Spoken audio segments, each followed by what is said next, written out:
दक्षिण कश्मीर के पहलगाम में आतंकी हमले के बाद सीसीएस की बैठक में कई बड़े फैसले लिए गए हैं। विदेश सचिव विक्रम मिस्री ने एक प्रेस कॉन्फ्रेंस को संबोधित करते हुए इसकी जानकारी दी।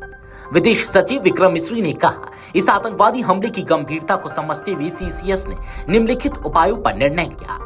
पहला, 1960 की सिंधु जल संधि को तत्काल प्रभाव से स्थगित रखा जाएगा जब तक कि पाकिस्तान विश्वसनीय और अपरिवर्तनीय रूप से सीमा पार आतंकवाद के लिए अपने समर्थन को त्याग नहीं देता। दूसरा, एकत्रित चेक पोस्ट अटारी को तत्काल प्रभाव से बंद कर दिया जाएगा। जो लोग वैध तरीके के साथ सीमा पार कर चुके हैं वे 1 मई 2025 से पहले उस मार्ग से वापस आ सकते हैं।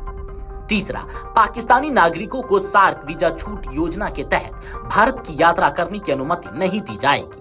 पाकिस्तानी नागरिकों को अतीत में जारी किए गए किसी भी एसपीएस वीजा को रद्द माना जाएगा। एसपीईएस वीजा के तहत वर्तमान में भारत में मौजूद किसी भी पाकिस्तानी नागरिक के पास भारत छोड़ने के लिए 48 घंटे। चौथा, नई दिल्ली में पाकिस्तानी उच्चायोग में रक्षा, सैन्य, नौसेना और वायु सलाहकारों को आवांछित व्यक्ति घोषित कर दिया जाएगा। उनके पास भारत छोड़ने के लिए 1 सप्ताह का समय है। पांचवा, भारत इस्लामाबाद स्थित भारतीय उच्चायोग से अपनी रक्षा, नौसेना और वायु सलाहकारों को वापस बुलाएगा। संबंधित उच्चायोगों में से ये पद निरस्त माने जाएंगे। Cabinet Committee on Security met this evening under the chairmanship of the Honorable Prime Minister.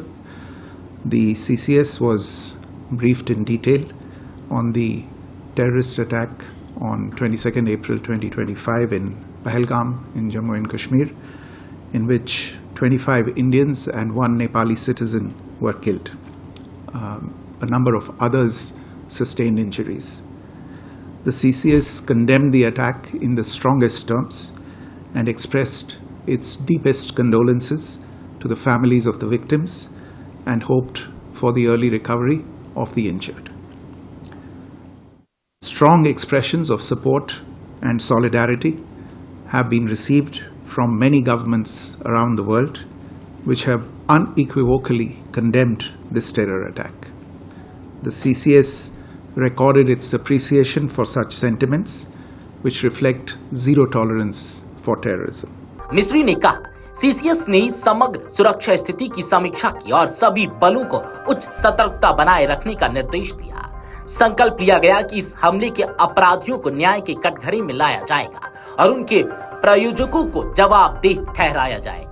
Tahawwur Rana के हाल के प्रत्यर्पण की तरह भारत उन लोगों की तलाश में निरंतर प्रयास करेगा जिन्होंने आतंकवादी कृत्यों को अंजाम दिया है या उन्हें संभव बनाने की साजिश रची है। पहलगाम में पर्यटकों पर हुए आतंकी हमले के बाद आज शाम प्रधानमंत्री आवास पर सुरक्षा मामलों की कैबिनेट कमेटी सीसीएस की बैठक हुई। प्रधानमंत्री नरेंद्र मोदी ने इस बैठक की अध्यक्षता की। बैठक में केंद्रीय गृह मंत्री अमित शाह, विदेश मंत्री एस जयशंकर, वित्त मंत्री निर्मला सीतारमण, रक्षा मंत्री राजनाथ सिंह और राष्ट्रीय सुरक्षा सलाहकार अजीत डोभाल सहित कई शीर्ष अधिकारी भी शामिल हुए। यह बैठक 2.5 घंटे तक चली। पहलगाम की बायसरन घाटी में मंगलवार को आतंकी हमले में 26 पर्यटकों की मौत हो गई, जबकि 17 लोग पर्यटक घायल हैं। आतंकियों ने पर्यटकों को निशाना बनाते हुए गोलीबारी की। आतंकी हमले के बाद बुधवार सुबह से सेना से लेकर एनआईए, पुलिस और अन्य एजेंसियां अलर्ट मोड में हैं। ड्रोन और हेलीकॉप्टर से चप्पे चप्पे पर निगरानी की जा रही है। साथ ही आतंकियों की तलाश की जा रही है। जम्मू कश्मीर से दिल्ली तक हाई अलर्ट पर है। बायसरन घाटी में हुए हमले में शामिल 2 स्थानीय आतंकियों की पहचान कर ली गई है। 2 पाकिस्तानी आतंकियों की भी पहचान हुई है। मंगलवार को आतंकियों ने करीब 20 मिनट तक AK-47 से गोलीबारी की थी। स्थानीय आतंकियों के नाम आदिल अहमद ठाकुर और आशिफ शेख बताए जा रहे हैं। अगर आप ये वीडियो YouTube पर देख रहे हैं तो हमारे चैनल को सब्सक्राइब कर बेल आइकन दबाएं और Facebook पर देख रहे हैं तो हमारे पेज को लाइक करें। 8 मिलियन प्लस सब्सक्राइबर, आपके इस भरोसे के लिए बहुत धन्यवाद।